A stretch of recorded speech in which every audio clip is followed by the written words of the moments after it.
Hi everyone, this is Joshua Hoffman and welcome to another episode of the Masters in Marketing Agency podcast, where we deconstruct the why and how agency owners found their success and discuss a few things they learned along the way. Today I have Owen Garitty, the founder and lead creative at FPW Media, an award-winning creative studio that creates breathtaking media and beautiful content for a fast-paced world. Welcome, Owen. Thank you, Joshua. It's great to have. Thank you for having me. Of course. And I want to start off by talking about this incredible project that we already talked about that you're a part of, which is Lionhearted. Can you just kind of tell us more about it and how you got involved? Absolutely. So Lionhearted was a part passion project, part commercial project. We were approached by the creative director of Safariland Group at the time, who was one of our clients, and he is a Purple Heart recipient, somebody that I consider a close friend. We've worked together a lot. And he served in Afghanistan and came to me with the idea of what if we do a project to tackle mental health in veterans, specifically from Iraq and Afghanistan in the most recent conflicts. At the time, around 22 veterans a day were dying by suicide. And it was something that was barely talked about at that time. And so we worked, my team, myself and his team on his side worked to create this story that became Lionhearted, which is we found a veteran artist to go and accompany us and to illustrate these veteran stories on pieces of body armor, right? So Safariland Group makes the body armor plates. And so that was the tie-in, the company tie-in. And so we went and interviewed 22 combat veterans all across the country about stories that they had never told in some cases, and then produced it into about a 22-minute mini documentary, as well as then each individual story was its own standalone piece. And then there was an accompanying art piece that was displayed in the National Veterans Art Museum in Washington, D.C. And then actually our screening happened at the Smithsonian in Washington, D.C. as well for the premiere. So it was really an impactful project, net aggregate, I think about 5 million views on last count across all the different distribution platforms that it was released on. And it's something that still, that was in 2018, I believe, when it came out. And it's something that still is talked about and is still brought up, and we get requests. And we filmed a couple of companion pieces on after the fact. So it's something that we've tried to keep going as far as fostering that community. That's amazing. I absolutely wanted to start with that. Now I want to jump to your college experience because I think I understand that you actually dropped out of college to start your company. And we've talked to people. I like talking about college and MBA because people obviously have completely different stories, and therefore I want to get essentially as many data points on different people's stories as possible. So like the last person we spoke with, they were getting an MBA essentially just for fun. They said they wanted to keep learning and everything. You kind of went the other route. So you dropped out, started the company, and obviously that's like a massive decision. I think I wanted to do it. I was not prepared properly. I even pitched it to my parents, and they're like shut the hell up, go back to school, and they were totally right with that. But obviously, I think it sounds like it kind of worked out for you. So what made that final decision to commit and say okay, I do think that this is a good idea? Yeah. So, for me, it wasn't as scary of a decision as I think for a lot of people. I was fortunate enough to start doing professional photography when I was 15. And so by the time I was out of high school, I was already working in the industry, both on the photography and the marketing side pretty consistently, and was commuting up to Portland, which is, about 2 hours from where I live, a bigger city, a couple times a week while taking college classes. And it became really evident that I was paying to learn a lower level of material than I was already doing and getting paid for. And so it was like, this really doesn't make sense for me at this time. And, obviously it was a big decision, but I figured I can always go back. And then quickly realized as we gained some traction with FPW Media that I could hire specific skill sets that maybe I didn't learn. And I also always like to joke that I've probably fired more MBAs than most people. So, it doesn't, at least in our industry, I feel like from a creative standpoint, education doesn't always translate to results, right? There's a lot of very highly educated people in our field that do very well, but there's also a lot of very highly educated people in our field that really struggle, because it is so results based, and a lot of the education around marketing is theory based. And so it becomes this application problem that people have of how do you actually translate that into a result for a client that's measurable. Do you think you ended up like missing out on anything because of that, or not necessarily? Well, I think I definitely missed out on a traditional college experience, right? And that's something, that my fiance and I talk about pretty often as we, potentially look at having kids in the future. Are we going to be open to them taking like my path, because she took a traditional path and had that more traditional college experience, and she values that a lot. And so, that's something that I didn't ever get, but I made up for it in all these other unique experiences of, traveling all over the country in my like early 20s, and going to all these places and doing all these projects, which to me is more valuable than, being on campus or whatever. Yeah, I actually think there's a pretty big lesson in there because I also, I think I left the job world a little too early to start my first company. And I think the reason it was such an easier decision for you is because you already kind of had potential revenue or revenue in the door. Like, it wasn't like let me do this so I can see if this works. It was like, this is already kind of working. Let me, see if I can get it to the next level. And I think there's a huge and a very clear difference. It's not like, you sit near a line and you're like, am I ready? Am I not? If you're asking that question, it's probably not the right time. Then you should probably stay in school or something. But it sounds like you were just in a better opportunity, I guess, or you already were testing that opportunity, and that made an easier decision. So glad we kind of talked about that for a second. Yeah. Okay. Now, so I want to take a step back. Well, I guess technically chronologically it's forward. And can you tell us a little bit more about the company and how it started? Yeah, absolutely. So, in my experience on the photography side and consulting, I kind of fell into some just general marketing work where I'd shoot product photography for a company, and they then needed packaging design, or they needed look and feel. And I've always been somebody who just raises my hand that says, yes, I can do that. Absolutely. Right. Whether I can or not, I have enough confidence that I'm going to figure it out. And so, going through that a couple of times, I started to get more of that type work just as a consultant. And so, in that process, I started getting exposed to other marketing agencies. And by and large, I found that very distasteful, which obviously is maybe not what some of the listeners might want to hear, but it was high friction. It was, big ego. It was a lot of people in a meeting, not necessarily providing value to the client. And it just felt like everything was an uphill battle through the snow at night. Right. And so, as I started to think about, do I want to be just a photographer? Do I want to do just video? I quickly realized, okay, there's a bigger opportunity here. So if I start a company that does things differently, that puts clients completely first from a customer service standpoint, no ego, very vertically integrated and able to work with any part of the company, right? Because so many agencies are all or nothing. You either use us for everything or we don't work with you. And so I saw a big opportunity to do something really different. And that was the genesis of what then became FPW Media. When I started to realize that and started to sort of workshop that, I didn't have the full idea of what FPW today is. That somewhat evolved based on trying things and opportunity and listening to clients on what they wanted. But I knew I wanted to start, a creative company with photo video focus, and then see where it would expand from. What's the difference between how you started and where you're at now? Yeah. So when we started, we were photography and video only. And that was just based on my core skill set. That was what I felt most confident in.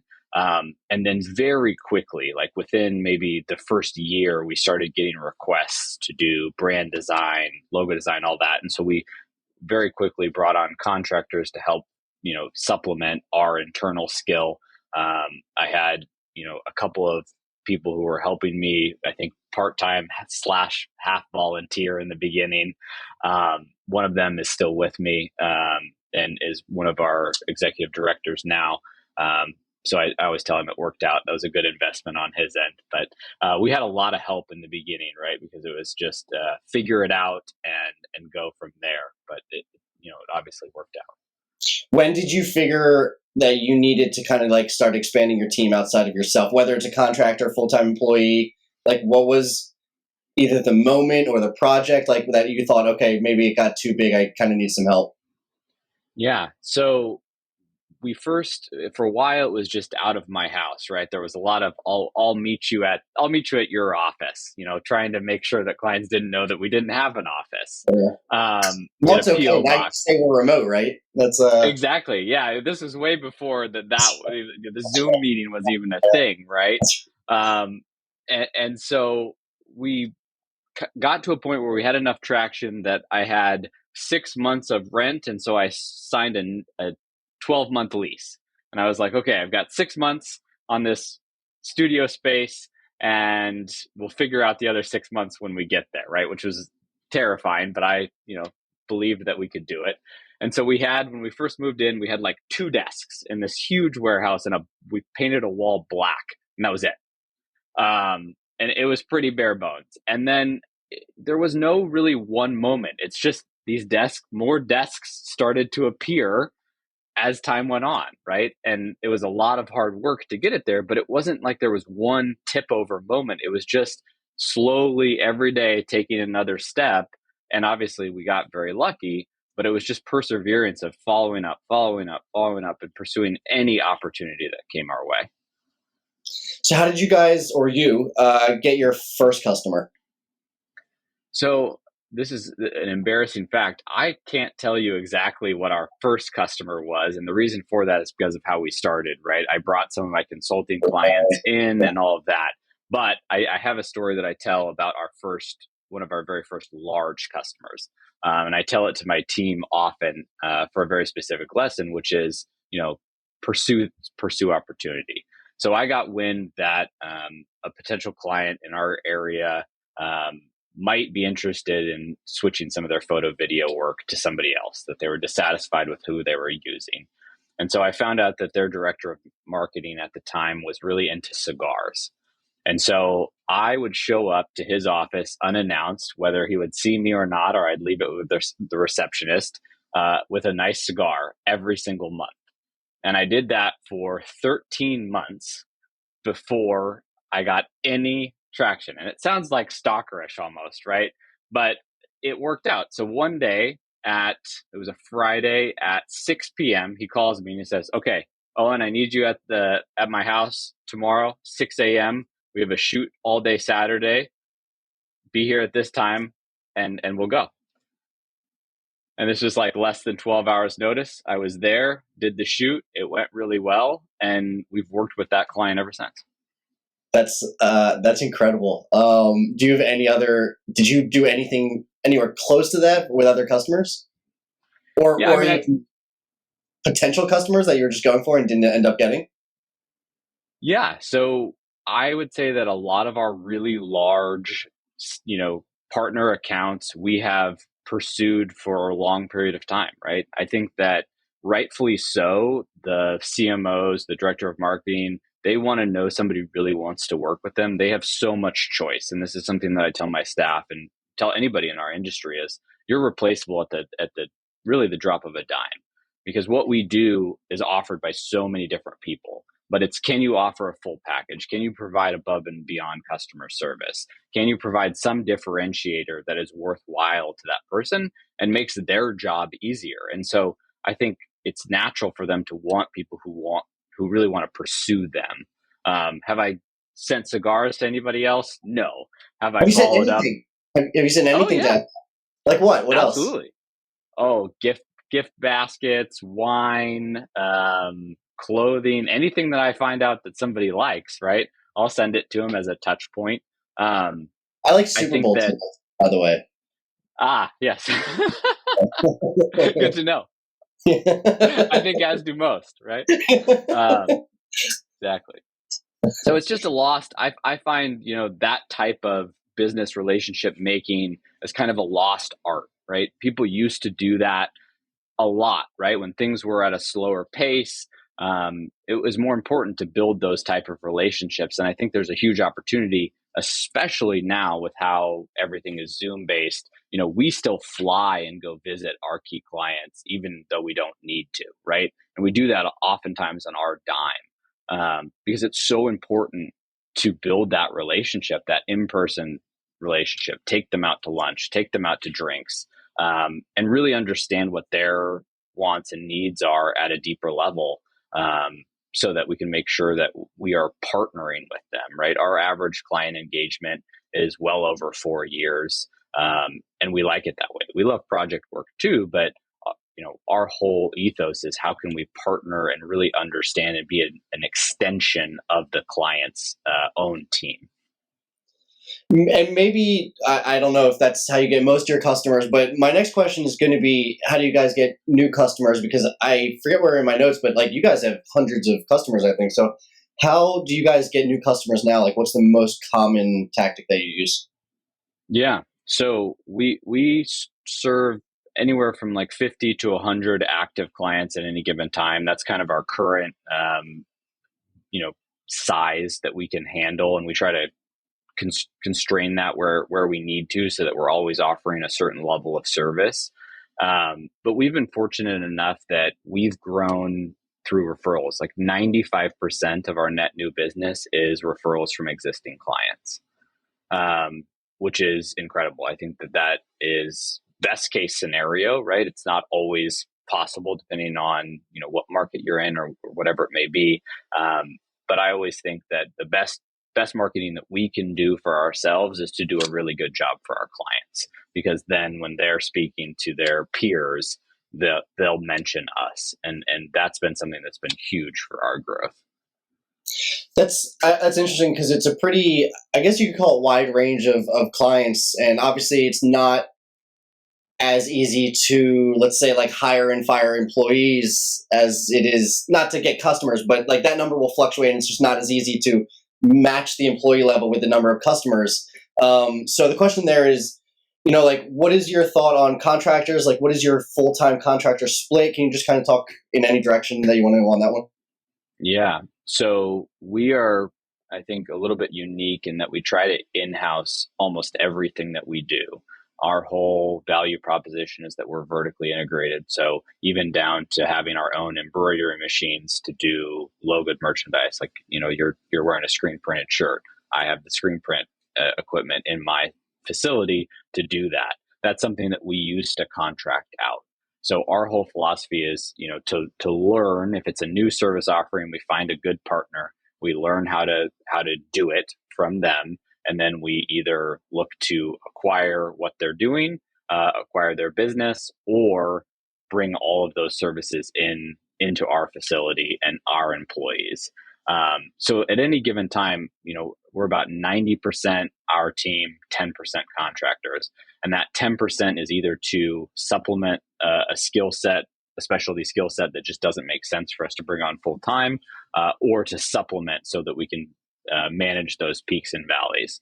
And then also, lastly, off hours contracting, so we're able to run more consistently, right? So that we're having some of the lower level work, less strategic work done when our team goes home. So then what, now getting to hiring, because obviously it sounds like, I know hiring and management is pretty important to you. What is the most difficult thing that you run into when hiring? Where do I start? I think that's That's the what we got out of honestly that right there, yeah. yeah, I think that's the hardest part of running a business, right? Is, the business is only as strong as your weakest link.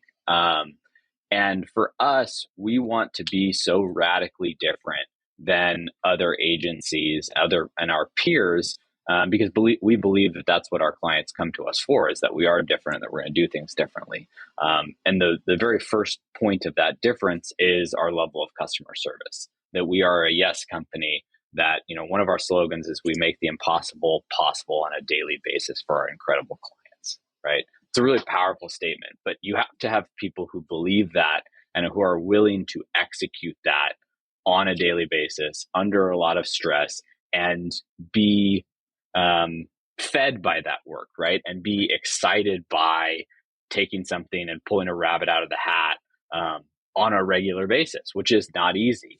And so I think that, in the past couple years, what we've started refining is really hiring people based on personality and being confident enough that we can train up any sort of skill deficiency that they may have, and maybe passing over some of the people that have a little bit more experience or on paper seem like they would be a little bit better fit, if personality wise they don't seem like they're going to be the right fit for us. And that's been really powerful. And also looking outside of our industries, right? So I just brought in relatively a new COO to help run the business operations, but I intentionally brought that person in from not our industry. I wanted somebody who has experience outside of our industry for a set of very specific reasons. And we've done really well historically of finding people who are either industry adjacent or completely different industry, and then training them on our way of doing things. Do you have a quick or not so quick story about a bad hire and what you learned and what you now do to avoid hiring someone like that? Yeah. I'll speak in generalities, right? Or else Yes. my Yes. Yeah. HR team will kill me. Yeah. But Absolutely.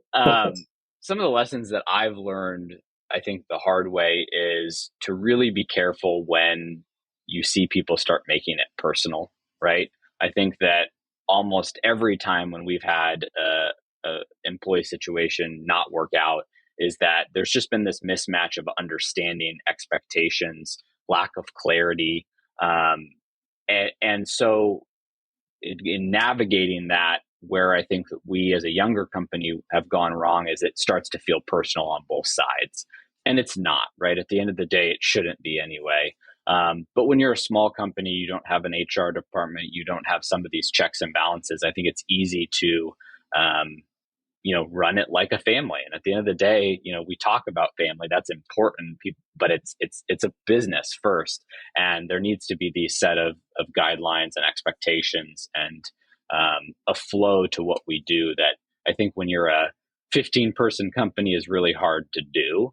And you have to get a little bit bigger. We're at over 50 now, and it's starting to feel like a little bit more regimented, and we have these processes in place, and we're also giving more support to our leaders, right? So I think that one of the areas where we've really gone awry in the past is we haven't offered enough support to our leaders. So that's been a focus, over the last few years as we continue to scale for myself and the executive team, is how do we make sure that our managers and our other leaders in the organization are prepared and armed with the tools that they need to be successful, and then in turn to make their team as successful as possible.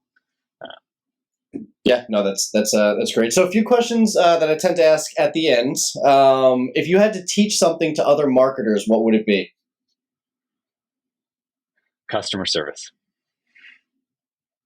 So what I always talk about with our team members when they come on board is if they've ever had the experience of staying at a nice resort or a luxury hotel, and that experience starts before you book, really, but let's talk about when you get there, right? You walk in these grand doors and you walk up to a counter, and there's this well put together smiling person who's welcoming you and is going to tell you about how your room is the best room on the property that you've ever been in. Whether that is exactly true or not, I'm not, who knows? But you leave that experience, you get your key, you're walking to the elevator, and you're like, wow, this is incredible. And then you get to the room, and any want or need you may have is just that phone call away. You pick up that phone, you want food, sure. You want clothes, you want whatever. It can be delivered to your room. And so that analogy is how I want our clients to feel, right? We had a phone issue yesterday, and part of half of our company cell phones were down. And so I'm texting a couple key clients saying, hey, please call the office number if you need anything. And I got 3 responses from 3 of our 3 biggest clients saying, I didn't even know you had an office number. And to me, that's great. That means that they have the cell phone numbers of the people that they deal with, and that's who they call, and they never have to try to get in touch with our office. And so to me, that's really powerful because ultimately our value to them is to allow them to sell more, to hire more people, to have a larger economic impact, and to be this net multiplier in their communities and in their industry. And if we're not doing that, if we're making that hard in any way, we're failing. And I think that that's so often overlooked is the level of customer service that somebody needs to be able to get you on the phone. They need you to be there for them and do what you need to do, right? We're all skilled marketers, right? At the end of the day, if you're competent, you're a skilled marketer, and you know how to do what I know how to do for the most part. But the differentiator is how we do it, right? How do we execute that? How fast? And in what way, right? Is it a pleasant experience for the client? Yeah, no, that was very nice. What do you enjoy talking about the most that you normally don't get an opportunity to talk about? That can be marketing, business, could be anything. Not business. Yeah, I think that oftentimes we don't get the opportunity to talk about what do we do to be good at our job outside of our job, right? Because I think that's really, really important. And so for me, as strange as it sounds, I love to garden, something that my fiance and I do together. It's incredibly humbling because it's really, really freaking hard. Those plants just don't grow unless you make them grow. And so, getting all dirty, being out it's a very humbling because, all day you're making these big decisions, and you have the weight of all of your clients on your shoulders, and then you go home and you're like, my lettuce died. This is life. This is just soul crushing, right? How are we going to do it? I want this little lettuce to grow. But it brings you back to reality. It brings you back to being a human and putting your hands in the dirt and being outside. And so for me, I think everybody has something that's different, right? But that's like one of my things that I do to ground myself. Because at the end of the day, we're not saving people. We're not working in the ER. But I think in marketing specifically, it's so charged, it's so high stress. It feels like that sometimes, but we're not.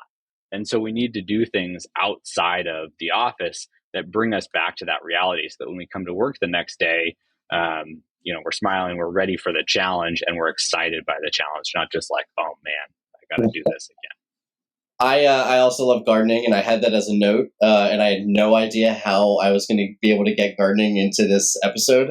So thank you for making that your answer. I don't know if it's a first, but I'm sure it doesn't happen very often. No, I try to bring it up every time. If you have a plant behind you in like on the call, you better believe I'm going to bring it up, whether it's this call or another call or whatever. So I currently have a few cucumbers and jalapenos going. Starting a bunch of other seeds. So boy, do I hear you on that one. Are you guys hiring any positions right now?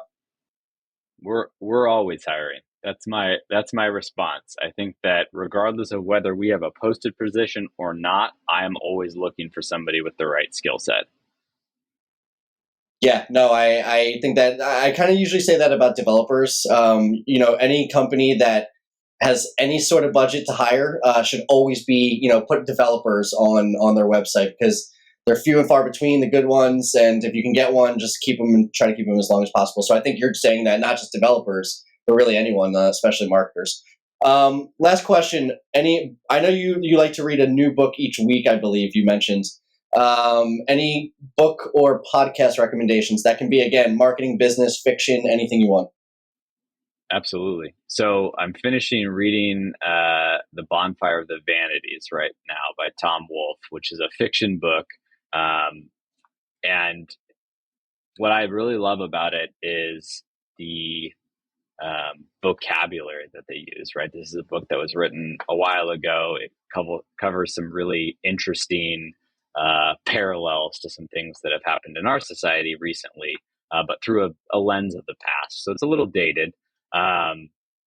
But the way that they speak in that book is so much more sophisticated than how we speak now. And it's just a really interesting lens into a different time. So I like to read one nonfiction book, one business book, and then one fiction book that can be about anything. And I alternate between those two. But generally speaking, when I'm looking at the fiction-based books, I'm looking for something that is either historical or a literary classic where I can. Any good business side books that you've read recently or not recently?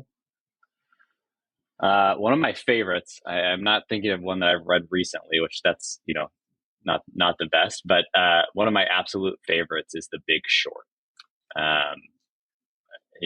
I think that there's something just so poetic about somebody who's willing to bet against everybody and be right. That's something that I connect with a lot because in my career so far, I've been told a lot, this is why you can't do what you're doing, or this is why you shouldn't do it that way. And so I definitely have a chip on my shoulder about that. So to read books about somebody else who, in a much bigger sense, had that same conviction and was able to execute on it. If there's a next episode, I'd like to dive into that chip on your shoulder. But by the way, both of those books were made into movies. So who knows if you're actually reading the books? That's yet to be seen. And also, as we come up to the end of the episode, I just want to give you an opportunity to mention how people can find you and anything else you'd like to end with. Awesome. Yeah. So if people want to connect, I'm on all the major socials, just with the handle at Owen Garitty, and then owengaritty.com. And then for anything company related, fpwmedia.com. Awesome. Thank you so much for being on the show. And for those of you who learned something new from the episode, please consider giving us a like or a follow so we can continue getting the highest quality of guests. And as always, thank you for listening. Really appreciate it, Owen. Thanks, Josh. Thanks for listening to the Masters in Marketing Agency podcast. I hope you got a ton of value out of this episode. And before we go, I just want to thank our sponsors, DevNoodle. DevNoodle provides marketing agencies with the ability to offer their clients unlimited website design, build, and management services with fixed monthly plans. If website design, development, and maintenance is holding your agency back from growing, please reach out to us at devnoodle.com, where we make websites easy for you and easy for your clients. devnoodle.com.